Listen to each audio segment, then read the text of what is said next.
It happened 34 minutes into what Alexandria Ocasio-Cortez thought was going to be her coronation as the voice of a generation. Her moment to finally debate a Republican on equal footing. Not some old white guy in a suit she could dismiss as out of touch. Not some corporate politician she could mock as a shill for billionaires. But J.D. Vance, Yale law graduate, best-selling author, fellow millennial who actually understood her generation, someone she thought she could beat. She'd been preparing for this town hall for weeks. Outfit chosen carefully. Old red suit, gold hoop earrings, hair-perfect makeup, camera ready, talking points memorized, viral sound bites prepared. Her staff had war-gamed every possible question, crafted responses designed to create clips that would dominate social media for Dow. This was going to be her moment. 62 million people watching live on CNN.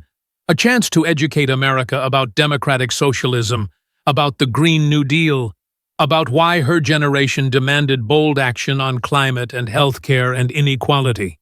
A chance to expose the Republican vice president as just another defender of the status quo. What she hadn't prepared for, what she couldn't have prepared for because she'd spent 6 years avoiding it, was someone who would simply ask her to explain her own policies with numbers, with details, with actual math. And now, 34 minutes in Vice President J.D. Vance had just asked the simplest, most devastating question possible. Congresswoman, you propose spending $10 trillion on the Green New Deal over 10 years. You've told us the first $1.5 trillion would come from taxing the wealthy. Where does the other $8.5 trillion come from specifically? She'd tried to answer. Started with modern monetary theory, shows we can invest in our future.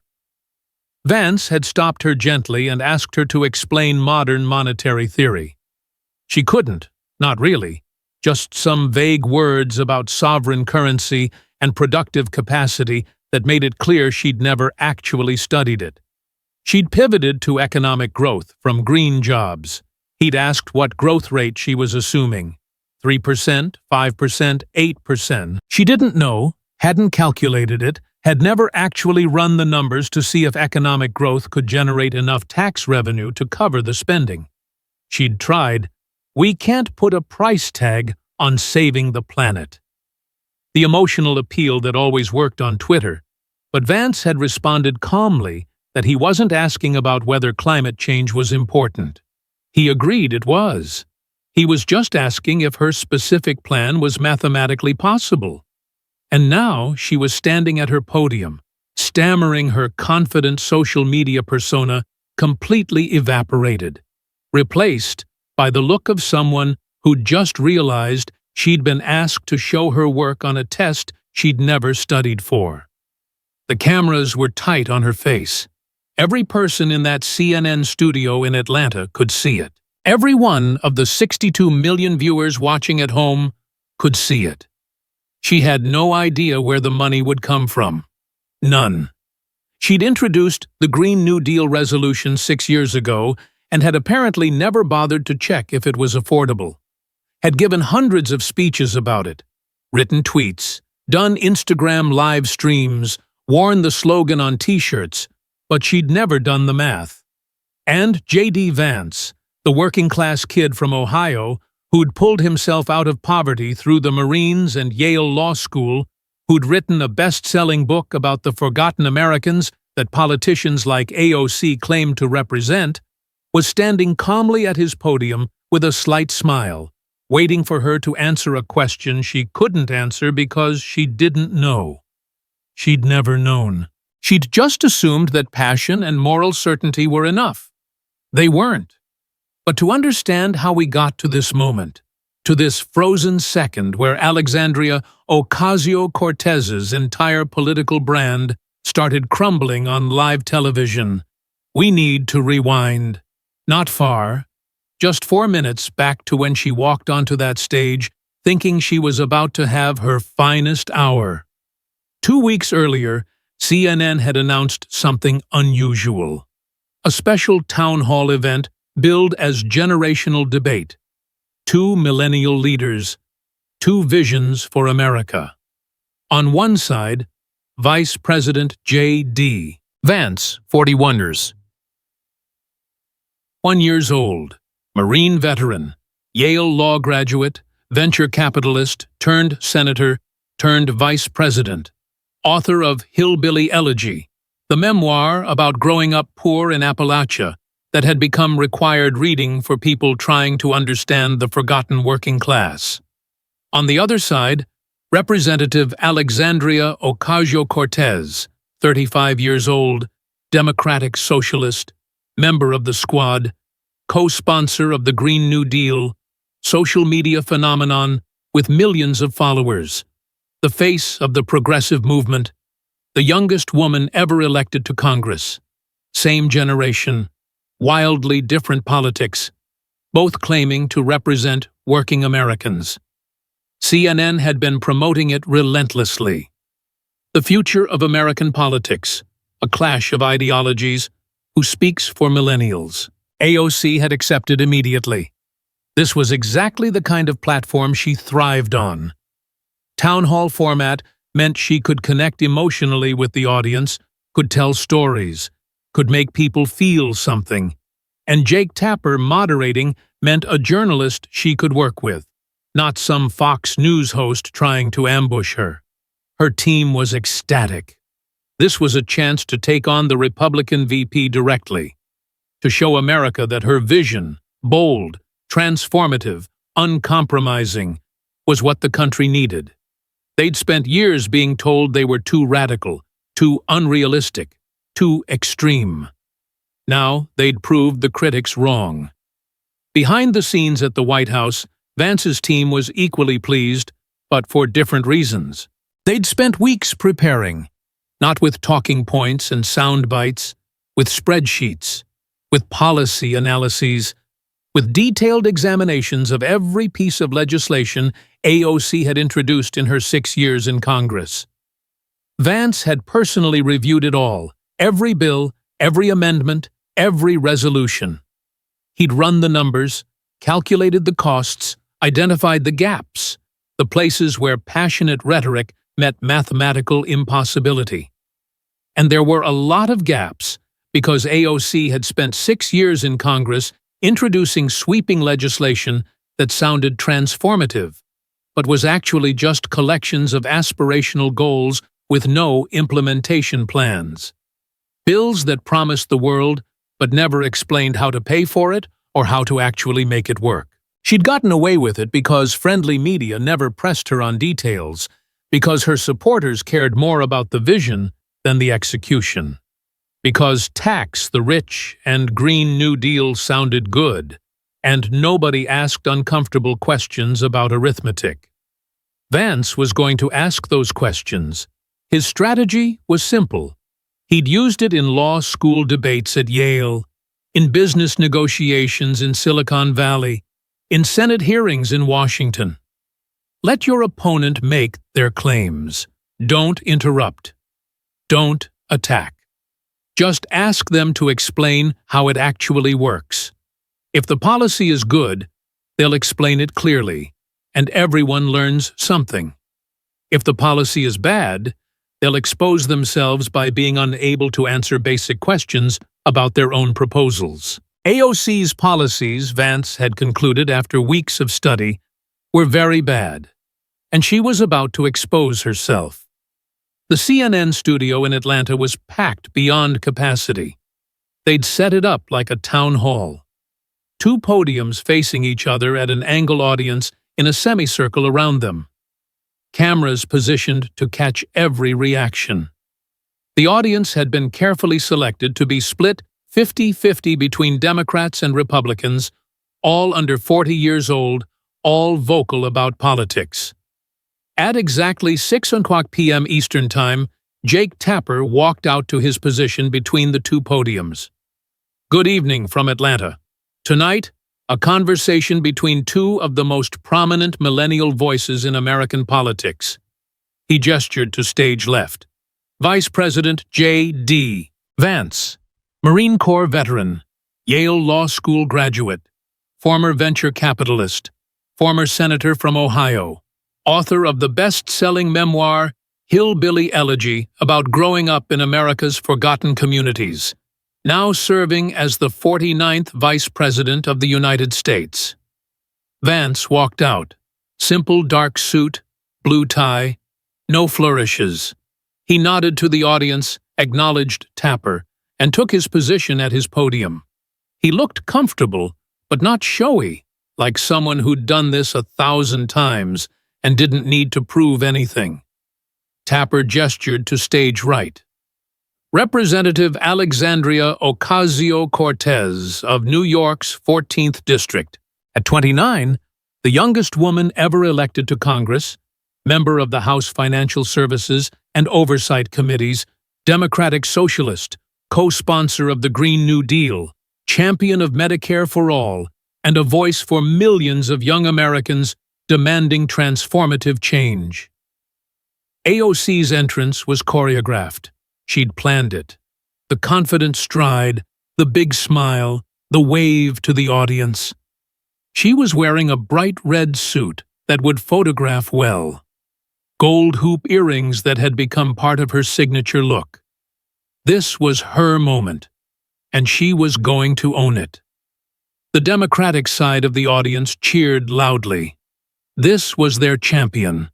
Their voice, the person who finally understood what their generation needed. She took her position at her podium, adjusted the microphone, arranged her notes, smiled at the cameras. Ready? Tapper laid out the ground rules.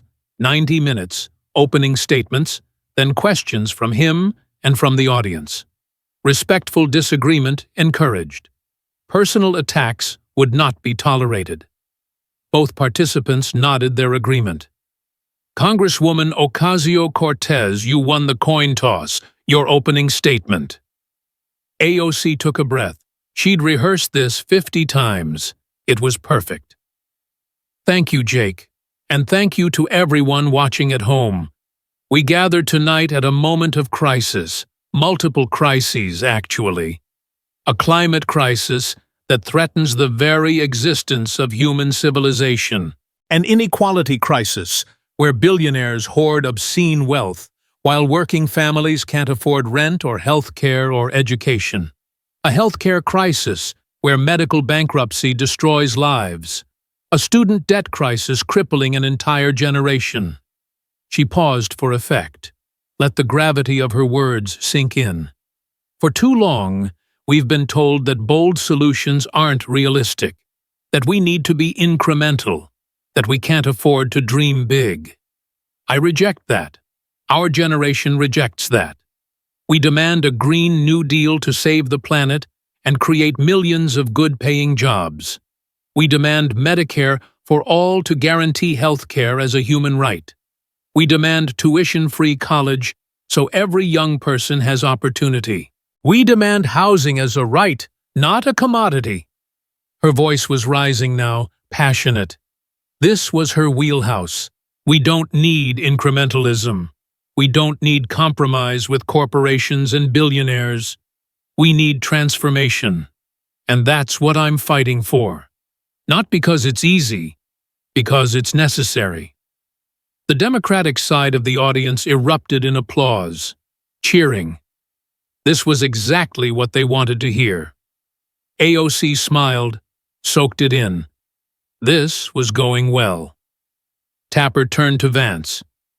Mr. Vice President, your opening statement. Vance looked out at the audience. His voice when he spoke was conversational, not the practiced speech-giving tone, just someone talking to other people. Thank you, Congresswoman Ocasio-Cortez. I actually agree with a lot of what you just said. Climate change is real, and we should address it. Healthcare costs are too high, and we need to fix it. Education is too expensive, and we need to make it more affordable. Those are real problems. He paused. Where we disagree is on solutions. You believe in slogans. I believe in solving problems. You believe in what sounds good on Twitter. I believe in what actually works.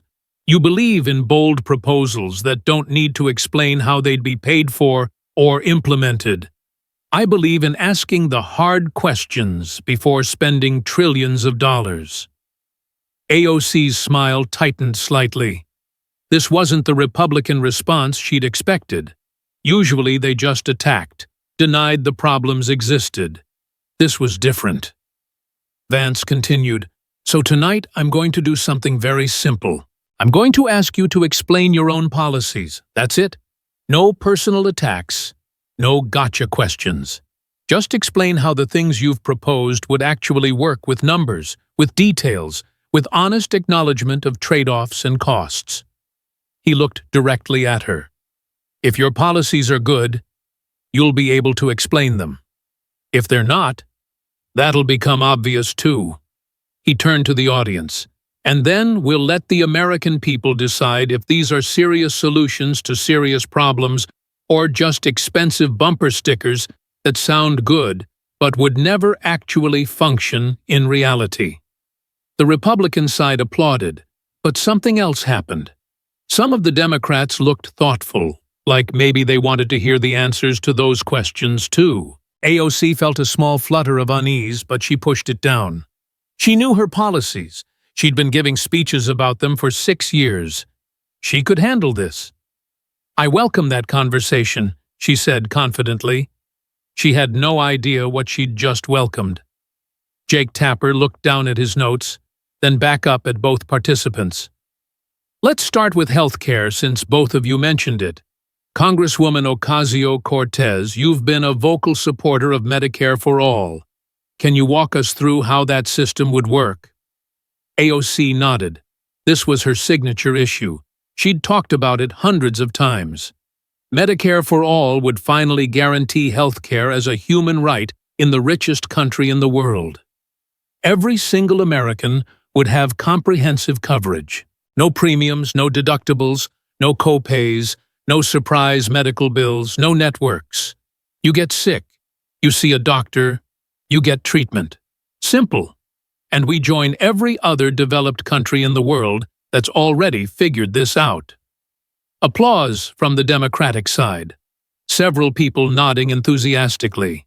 Vance raised his hand slightly. Tapper nodded to him. "Congresswoman, that does sound appealing. I have some questions, though, if you don't mind." "Of course. Medicare for All, as you've described it, would eliminate private health insurance. There are currently about 180 million Americans who get insurance through their employer. All of those plans would be eliminated. Is that correct?" AOC didn't hesitate. They'd get better coverage through the government. No more fighting with insurance companies. No more being denied care, just health care. "I understand that's the goal, but I'm asking about the mechanism. Those 180 million people would lose their current plans. Yes or no?"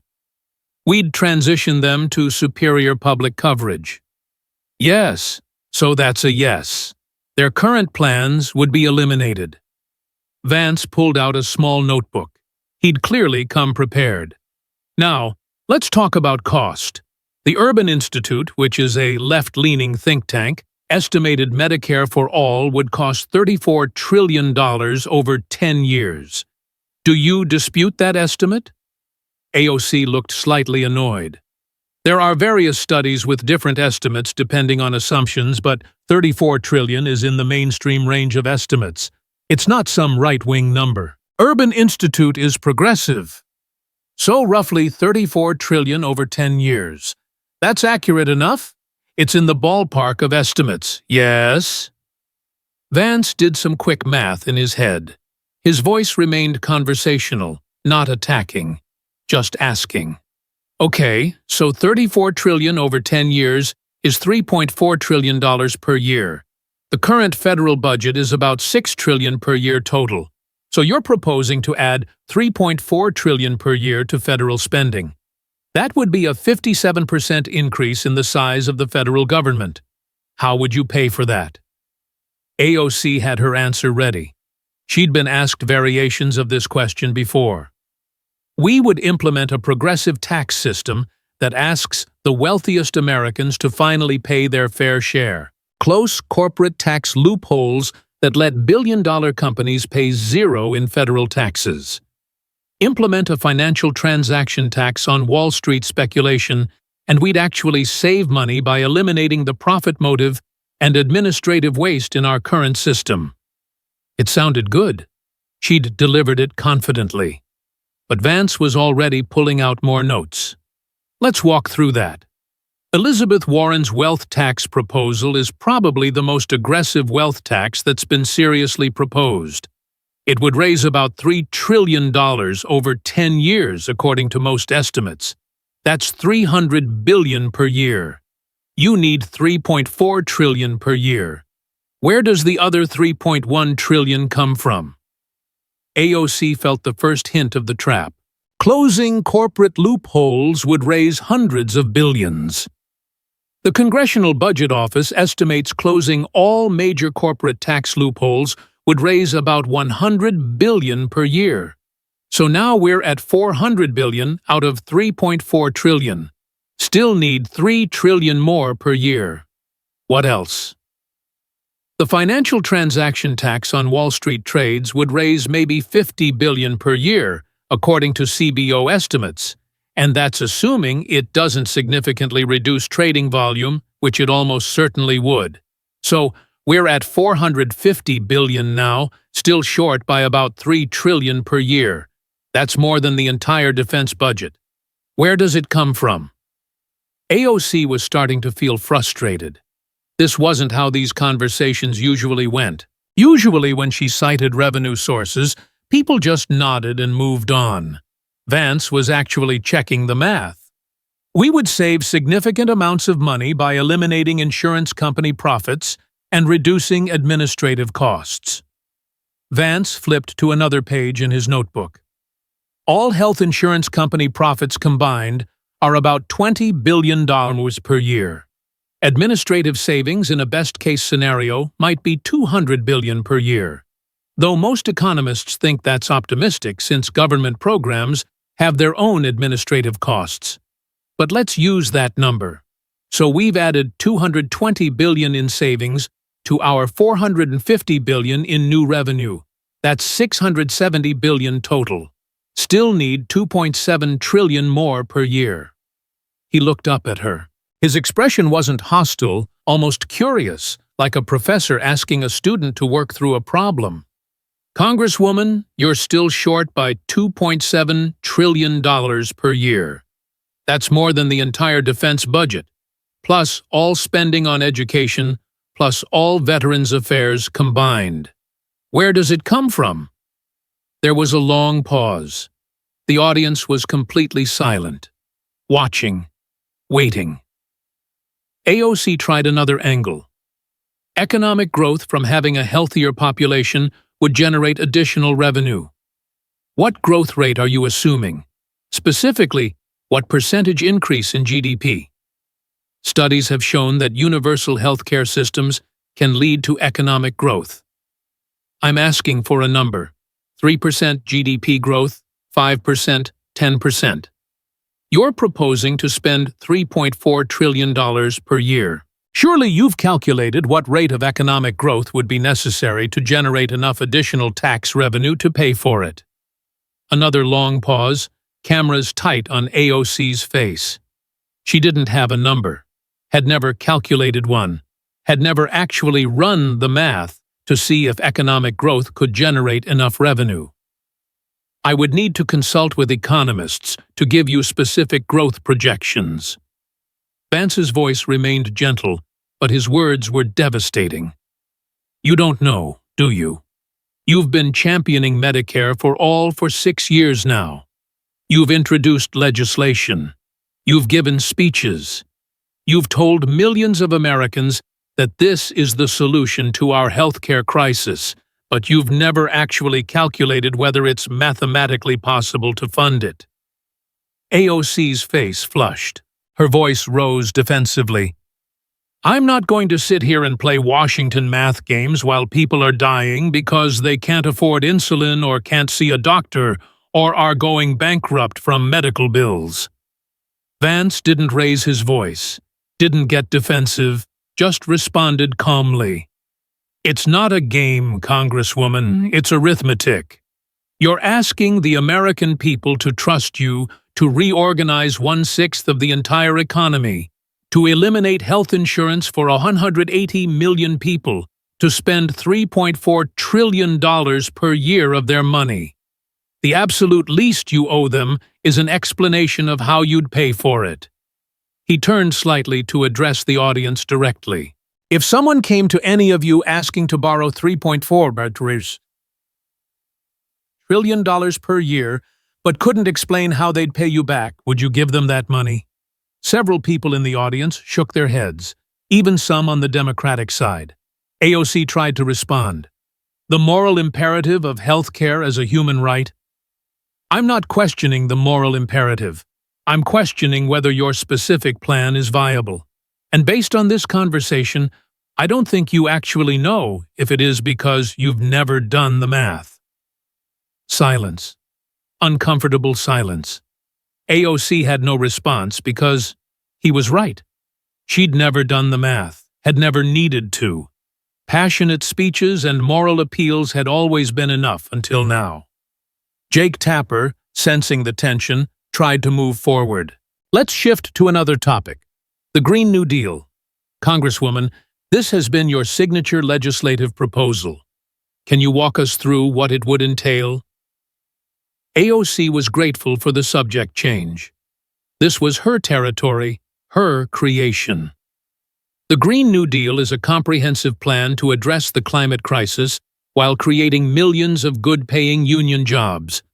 We would transition to 100% renewable energy within 10 years. Retrofit every building in America to be energy efficient. Build out high-speed rail so we can move away from air travel. Guarantee good jobs for anyone who wants them. Provides support for communities that have depended on fossil fuels.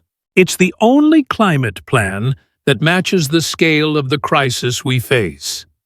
Vance waited until she finished, then asked simply, how much would it cost? Estimates vary depending on, give me your estimate roughly. Are we talking 1 trillion, 10 trillion, 50 trillion? I don't have an exact cost estimate. The resolution was meant to be aspirational, a framework, not detailed legislation. Vance interrupted gently. You don't have a cost estimate. You introduced a resolution calling for the complete transformation of the American economy, and you didn't calculate what it would cost. First, the resolution laid out goals and principles, not a detailed budget. But surely you have some idea of the magnitude of costs we're talking about. AOC was getting defensive again. The cost of inaction is far higher. I agree. We should act. I'm asking about your specific plan. The American Action Forum, which is admittedly a conservative think tank, so take this with appropriate skepticism, estimated $93 trillion over 10 years. Does that seem wildly off to you? That's a right-wing group trying to make it sound expensive. What's your estimate then? Silence. She didn't have one. Vance pulled out his notes again. Let me walk through some basic calculations. Your Green New Deal resolution calls for upgrading all existing buildings in the United States to meet energy efficiency standards. There are about 140 million buildings in America, houses, apartments, offices, stores. The average cost for a deep energy retrofit is around $30,000 per building. That's $4.2 trillion just for the buildings. He flipped a page. Your resolution calls for meeting 100% of power demand through clean and renewable sources. We currently get about 60% of our electricity from fossil fuels. Replacing all of that with solar, wind, and battery storage would cost approximately $6 trillion, according to Department of Energy estimates. So we're at $10.2 trillion just for those two items. Another page. Your resolution calls for building out high-speed rail at a scale where air travel becomes unnecessary. There are currently about 30,000 miles of high-speed rail in the entire world. China, which has built more high-speed rail than anyone, spent roughly $2 trillion building 25,000 mirs. To build enough in America to actually replace most air travel, you'd need at least $3 trillion. We're now at $13.2 trillion. Vance looked up. And we haven't even covered the jobs guarantee, the universal health care that's also in the resolution, the housing guarantee, or any of the other provisions. So $93 trillion doesn't seem crazy, does it? AOC was stammering. Now, those are inflated numbers based on your own resolution. You proposed these things. I'm just multiplying units by cost estimates from government agencies. What am I getting wrong? She had no answer because he wasn't getting it wrong. She just never bothered to check. Vance continued. His voice stayed calm, educational, almost like a teacher walking through a difficult concept. $93 trillion over 10 years is $9.3 trillion per year. America's entire gross domestic product is about $25 trillion per year. You're proposing to spend 37% of the nation's entire economic output annually on this one program. He let that number hang in the air. To put that in perspective, the entire federal government currently spends about 24% of GDP. You'd be adding another 37% on top of that. We'd be at 61% of GDP going through the federal government. That would make the U.S. government larger than any government in world history as a percentage of the economy. He looked at the audience. How many of you want the government controlling 61% of the economy? No hands went up, not even on the Democratic side. Vance turned back to AOC. See, here's the problem with aspirational frameworks that skip the math. They sound wonderful until you actually have to implement them. Then you discover they'd require tax rates nobody would accept for benefits. Nobody can calculate using technology that doesn't exist yet on a timeline that's impossible. AOC was visibly frustrated. You're just using Republican talking points. I'm using a calculator. That's not Republican or Democrat. 2 + 2 = 4 regardless of your politics. Jake Tapper tried to move the conversation forward, but Vance had established a pattern. Every time AOC made a sweeping claim about what she'd do, he'd ask how. Every time she cited a policy, he'd ask about costs and trade-offs. Every time she tried to pivot to emotion, he'd gently but firmly redirect to substance. And she was floundering. 21 minutes into the debate, a young woman from the audience stood up to ask a question. She was holding the microphone, looking nervous but determined. Congresswoman Ocasio-Cortez, I'm a Democrat, and I voted for you, but I have a question about your record. You helped stop Amazon from building their second headquarters in Queens. That was going to be 25,000 jobs. Why did you do that? AOC's face lit up. This was something she was proud of. I stood against corporate welfare.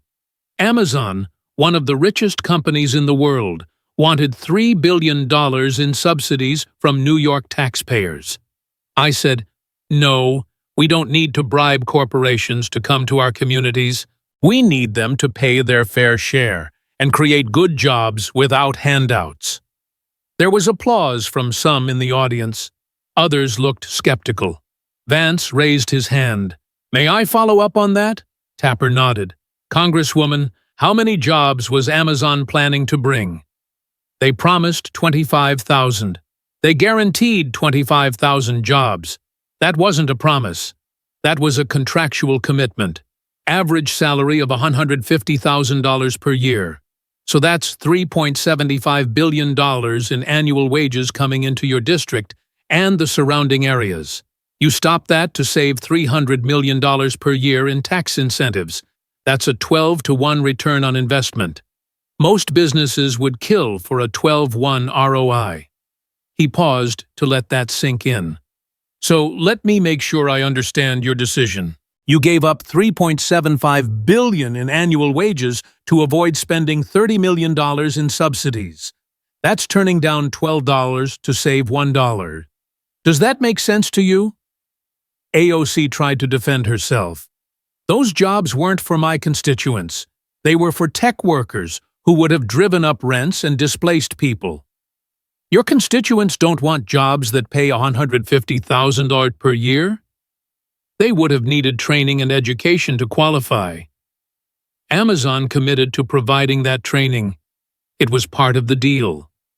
They were going to fund programs to train local residents, create pathways for people without four-year degrees, offer apprenticeships, and skill development.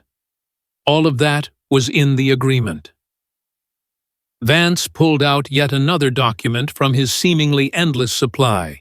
And since you killed the Amazon deal, how many comparable jobs have come to Queens? AOC hesitated. We've been working with other companies. How many? Give me a number. I don't have the exact figure. I do. About 2,000. You turned down 25,000 high-paying jobs with training programs. In exchange, your district got about 2,000 jobs. That's 23,000 jobs that people in Queens didn't get because you wanted to score political points against Amazon. He looked at the audience. That's not fighting for working people. That's sacrificing them for ideology. The audience was quiet. Even some Democrats looked uncomfortable because the math was undeniable. AOC tried to change the subject. I think we need to talk about who's really fighting for working people. I grew up in a working-class family. I worked as a bartender. I know what struggle looks like. And that's when Vance's expression changed. For the first time in the debate, he looked genuinely angry. Not loud angry, cold angry, controlled, but intense. Congresswoman, let's talk about working-class struggle. You grew up in Yorktown Heights, New York. Beautiful suburb. Median household income $140,000. You went to Boston University, which costs $70,000 per year. You worked as a bartender for what? 2 years after college, then got elected to Congress at 29. His voice was harder now. That's not a working-class life. That's an upper-middle-class kid who had a working-class job for a minute and turned it into a political brand. The audience drew in a collective breath. This was different, personal. Vance continued the intensity building. I grew up in Middletown, Ohio. My mother was a drug addict. My father left. My grandparents raised me in a house where we didn't always know if we'd have electricity or running water.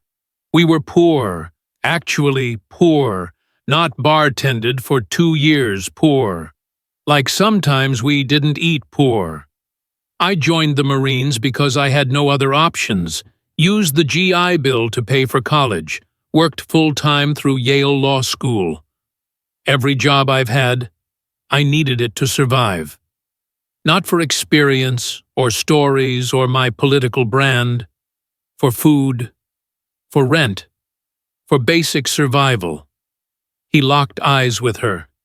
So when you talk about working-class struggle, I lived it. You cosplayed it for Instagram. The silence in the room was absolute.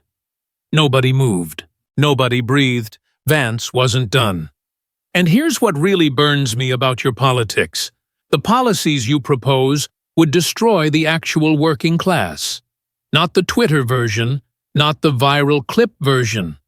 The real people who work with their hands and worry about bills and can't afford the luxury of aspirational frameworks. Your Green New Deal would ban fossil fuels. Know who works in oil and gas pipe fitters, welders, electricians, truck drivers, working-class people from Pennsylvania and Ohio and West Virginia who don't have trust funds or college degrees. They need those jobs. But your plan eliminates them with no real alternative. Your Medicare for all would eliminate private insurance. Know who works in health insurance? 500,000 people, claims processors, customer service reps, network coordinators, working-class jobs. Where do they go when you eliminate their industry?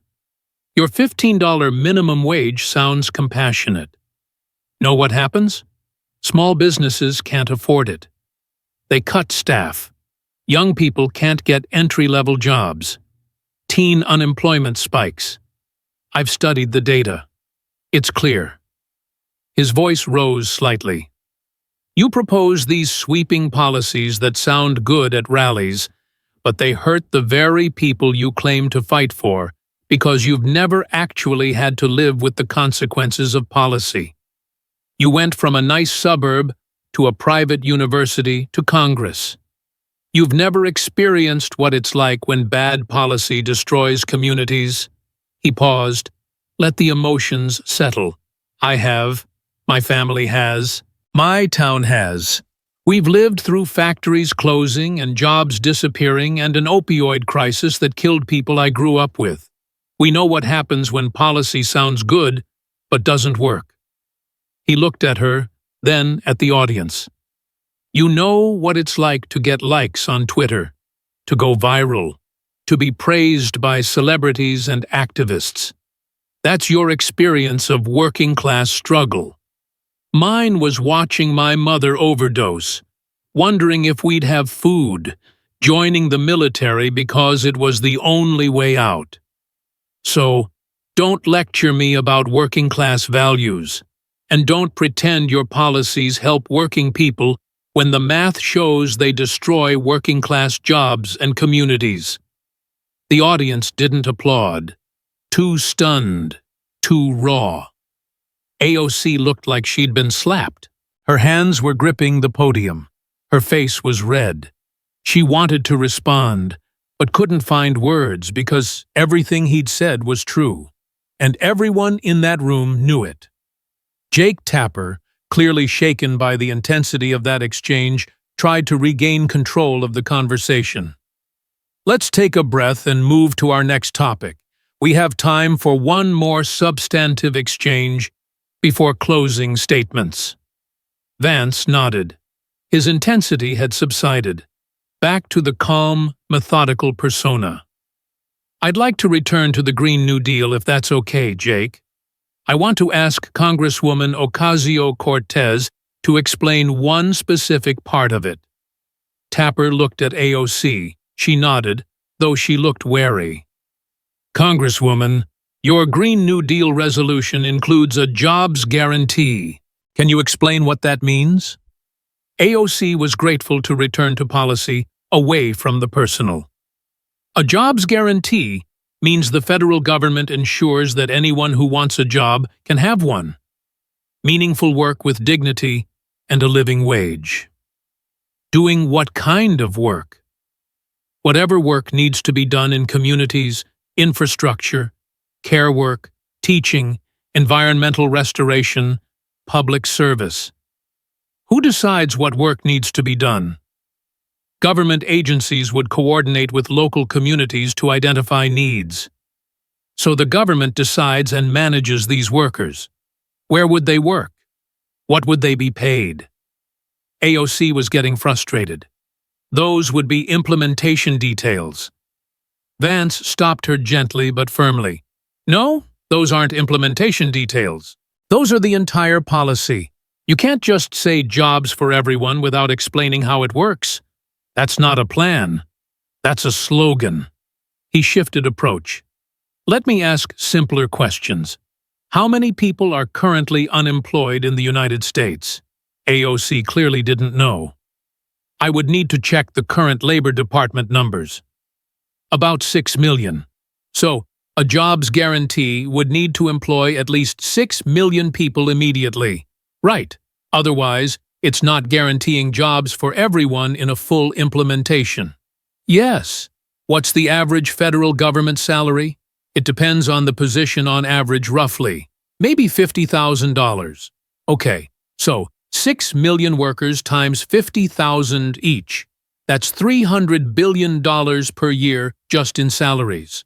Then add benefits, which for government workers are usually another 30%. Management costs, facilities, equipment, training.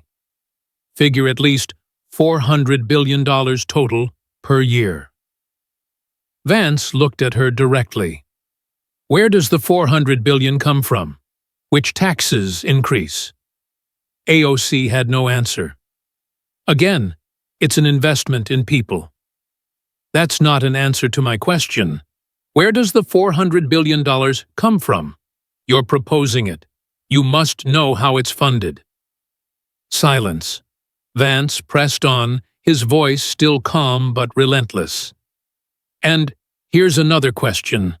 Who would take these guaranteed jobs? Would it be mandatory? If someone is unemployed but refuses a guaranteed job, do they lose unemployment benefits, or can they just choose not to work and keep getting benefits? AOC was stammering. There would be incentives to participate, so people could refuse the jobs. Then it's not really a guarantee, is it? It's just a very expensive jobs program that people can opt out of. The idea is that the jobs would be desirable enough that, but who defines desirable? What if the guaranteed job is miles from someone's home? What if it's not in their field? What if they don't want to work for the government? Do they have to take it or lose benefits? Every question exposed another gap, another thing she hadn't thought through. Vance wasn't being mean. He was being thorough, asking the questions that any serious legislator would need to answer before implementing a policy.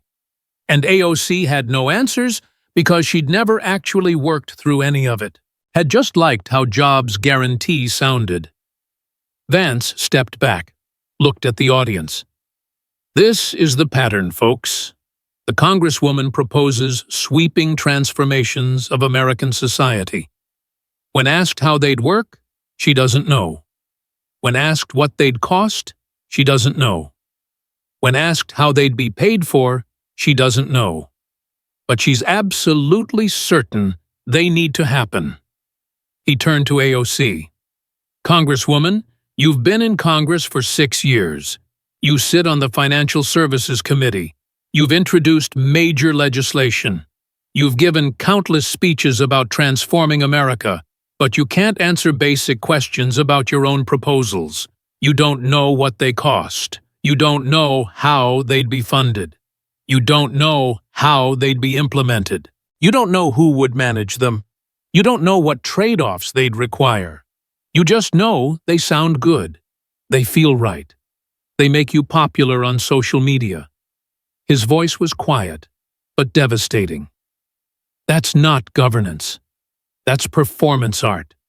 And America deserves better. The final 20 minutes of the town hall were painful to watch.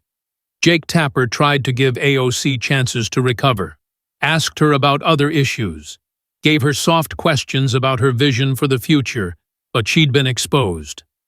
Every answer now sounded hollow. Every passionate speech rang false after what had just happened. The audience questions were brutal, even from Democrats. A young man stood up. Congresswoman, I'm a progressive voter, but after hearing this conversation, I don't understand how any of your proposals would actually work.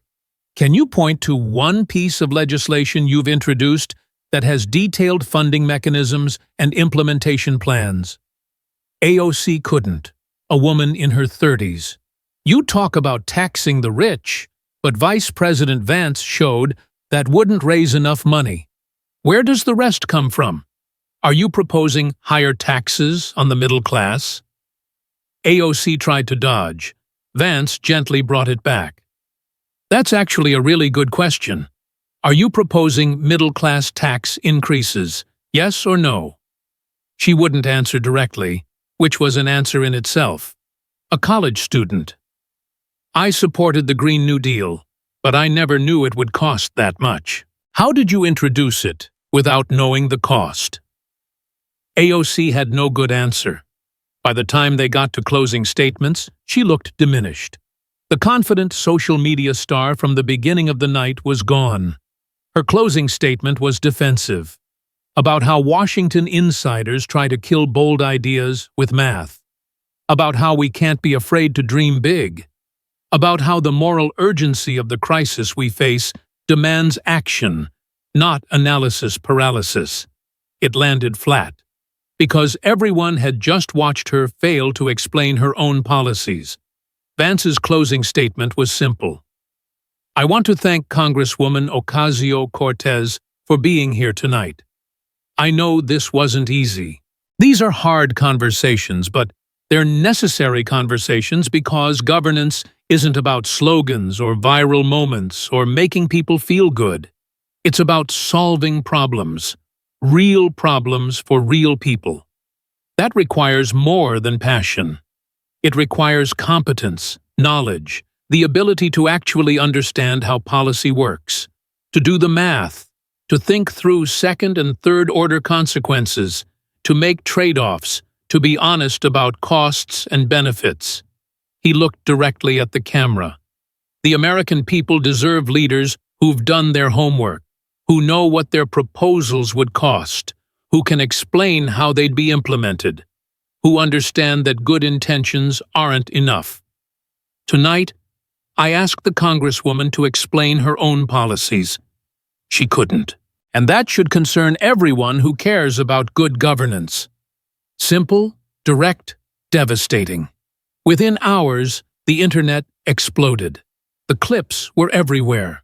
Twitter, TikTok, YouTube, Instagram, every platform simultaneously. You don't know your own tax rate. 67 million views in 2 hours. You cosplayed working-class struggle. 89 million views.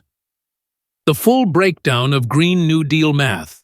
134 million views. That's performance art, not governance.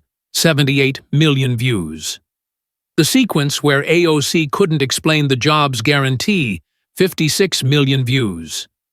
Conservative media went into overdrive. Vance destroys AOC with facts and logic. Bartender gets economics lesson from scholar. When socialism meets math, math wins. They played the clips on endless loop, brought on economists to confirm Vance's numbers were accurate, marveled at how thoroughly AOC had been exposed. But the more interesting reaction came from the left. Liberal outlets tried to spin it. Vance's aggressive debate tactics raise questions. AOC faces unfair standard on policy details. Why Republicans weaponize math against progressive ideas. But even they couldn't really defend her performance. The questions Vance had asked weren't unfair. They were basic. How much does it cost? How would you pay for it? How would it work? Those aren't gotcha questions. Those are the questions any legislator should be able to answer about their own proposals. And she couldn't answer them. The comment sections on liberal sites were brutal. I've defended AOC for years, but wow, she got destroyed. She literally couldn't explain her own bills. How do you propose spending trillions of dollars without knowing where the money comes from? I'm progressive, but this was embarrassing. Vance asked reasonable questions, and she had no answers. She's great at Twitter, but maybe that's not the same as being good at policy. Even some progressive politicians quietly distanced themselves. No one wanted to defend performance that bad. The hashtags told the story. Explain your bill trending #1 worldwide. AOC exposed #2. Math matters #4. Vance wins #7. By the next morning, every major news organization had the story. AOC struggles to defend policies in debate with Vance. Questions mount about Ocasio-Cortez's legislative competence. When passion meets policy, AOC's difficult night. And Alexandria Ocasio-Cortez, who'd gone into the town hall thinking she'd educate America about the future of progressive politics, was now a cautionary tale about the difference between social media celebrity and actual governing competence. The aftermath came quickly. Within a week, Polling showed AOC's favorability had dropped 15 points. Even in her own district, support was softening. People were asking questions they'd never asked before. Does she actually know what she's doing? Or is it all just performance? By week 2, something remarkable happened. Other members of Congress who'd co-sponsored her bills started quietly withdrawing their support.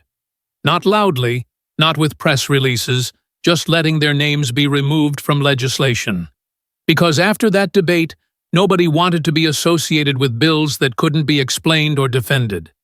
The Green New Deal resolution, which had once had over 100 co-sponsors, dropped to 23 within a month. Medicare for All, which she'd championed, suddenly couldn't find anyone willing to defend it in the specific form she'd proposed. Her signature legislation was evaporating, not because Republicans killed it, because Democrats were running away from it. By the end of the first month, a primary challenger announced, a moderate Democrat, former city councilwoman, someone who actually lived in the district and knew the neighborhood. Her announcement video was pointed. I've lived in Queens my whole life. I've raised a family here, built a business here, served on the city council for 8 years. I know this district. I know what we need. We need serious representation, not social media celebrity, not someone who can't explain their own policies, real leadership for real people. The video went viral in a different way than AOC's videos used to. This felt authentic. Real AOC tried to fight back, gave interviews claiming she'd been ambushed, that Vance had used unfair tactics, that expecting her to have all the numbers memorized was an impossible standard. But that just made it worse, because Vance hadn't asked for memorized numbers. He'd asked her to explain her own proposals in rough terms to show she understood the basic mechanics and costs, and she couldn't. By month 3, major Democratic donors started pulling support, not because they disagreed with her values, because they'd realized she wasn't actually capable of turning those values into effective policy. The Squad, her group of progressive allies in Congress, stopped defending her so vigorously. They were worried about being dragged down by association. National progressive groups that had championed her started hedging. Maybe putting all their eggs in the AOC basket wasn't smart after all. 6 months after the debate, Alexandria Ocasio-Cortez held a press conference in her district. She looked tired. The energy that usually radiated from her was dimmed. After much consideration and conversations with my family, I've decided not to seek re-election to Congress. I'm proud of the work we've done to shift the conversation in Washington, to make bold ideas part of the mainstream debate, to inspire young people to believe change is possible. But I think I can be most effective continuing that work outside of elected office, through organizing, through movement building, through direct action in communities. The standard politician exit speech couched in positive terms, but everyone knew the truth. She couldn't win. Not after being exposed so thoroughly, not after showing she couldn't defend her own policies. Better to quit with some dignity than lose a primary by 30 points. Her replacement in Congress was the moderate Democrat who'd challenged her, a woman with actual policy expertise who could explain how her proposals would work, who'd done the homework. And J.D. Vance went back to being vice president. His role as educator in that town hall debate, becoming a case study that would be taught in political science classes for years, not because he'd been mean or aggressive or used tricks, because he'd simply asked someone to explain their own policies and they couldn't do it. 1 year later, a political science professor at Yale invited Vance to speak to her class. The topic was policy development and political communication. The subtopic was inevitably the AOC debate. A student raised her hand during Q&A.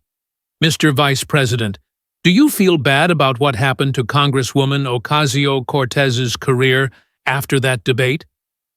Vance thought for a moment. No, I don't. She spent 6 years introducing legislation she hadn't thought through.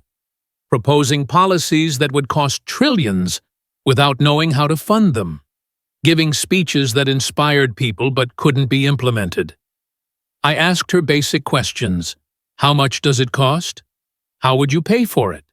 How would it work? Those aren't unfair questions. Those are the bare minimum questions any legislator should be able to answer. He paused.